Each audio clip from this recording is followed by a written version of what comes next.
naan ay aventurier lañ jox nguur gi ay aventurier jox nguur gi ay aventurier ay nit ñu xamul dara te pourtant je me rappelle bien Tunkara dama ko daan seetaan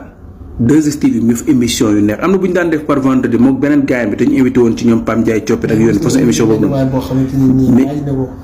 man mais bu daan corriger décret yi Macky Sall daan ñoom ñu ñuy wooyee ay homme d'état ngi nen mais Tunkara chaque émission mu teg décret bu Macky Sall génne di génne fauti di ko corriger mais ñi ñu wutee wooyee ay bleu boobu ak léegi ñu génne ay décret de mais ñemewuñ ko sax commenter mënuñu ko sax commenter tellement gars yi niveau bi moo yéeg niveau bi ñuy wooye ay bleu seen niveau moo yéeg Tunkara ba amoon lu mu corrigé na ko bu yàgg bu yàgg danaan corrigé dama rey sax ba sonn ba su ab ci loolu la ko Macky Sall wooye après jël ko loolu sax c'est-à-dire que ce gars là il n'a plus de crédibilité même buy corrigé nit ñi léegi duñ ko faale parce que xam nañ li mu gëm léegi quoi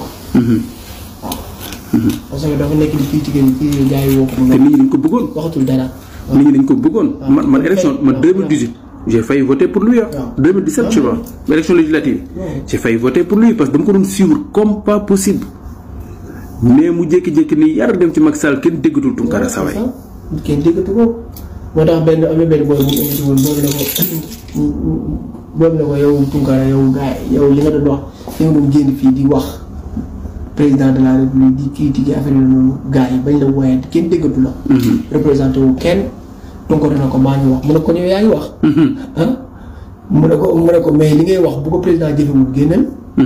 bàyyi waaw wax doo génneel wax ne lii wax naa jëfewul lii critiquer waaw mais yow lii président di comme yow li ngay wax président baa ngi ko jëfe kon yow waxoo président bi lu baax waaye parce que yow xamoo li xew ci réew mi waaw donc ay nit lañ yoo xamante ni finalement doo comprendre lu ñu gëm doo comprendre lu ñu gëm c'est pas ce genre de personnes là ñooy développer Sénégal parce que aussi tamit génn di wax ci tey di critiquer rek alors que buñ la mettee à l'épreuve yow gisuñ doo apporter en plus donc ça sert à rien dafa leeral lu bari Macky Sall dimbali ñu génne Macky Sall fu mu baaxee parce que génneel nañu faux type yëpp waaw faux type yëpp maanaam nit ñi maanaam li mu doxalee ba génneel ñëpp ñu bon ñëpp mu ñodd leen teg leen ba nit ñi sénégalais ràññee leen xàmmee leen ñëpp lañ xam ci diggante bi Barthélémy Dias naru ñu ko woon xam dëgg xam nga boo bëggee lu jaadu dinaa la wax nga génne ay faux type dafa yomb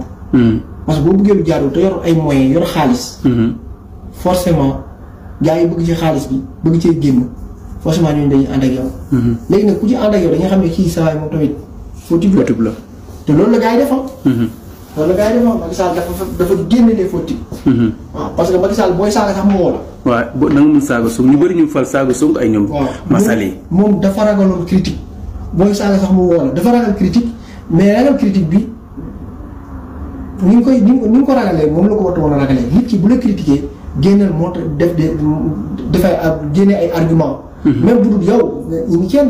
mu toog répondre ñu wax exemple la wax c'est que il y avait pas de répondant lan moo am mooy dangay wax gars yi te ñu doon fermer gémmiñu gars yi mooy lan dama lay jox xaalis wala mu tëj la ah loolu nag moom dangay wax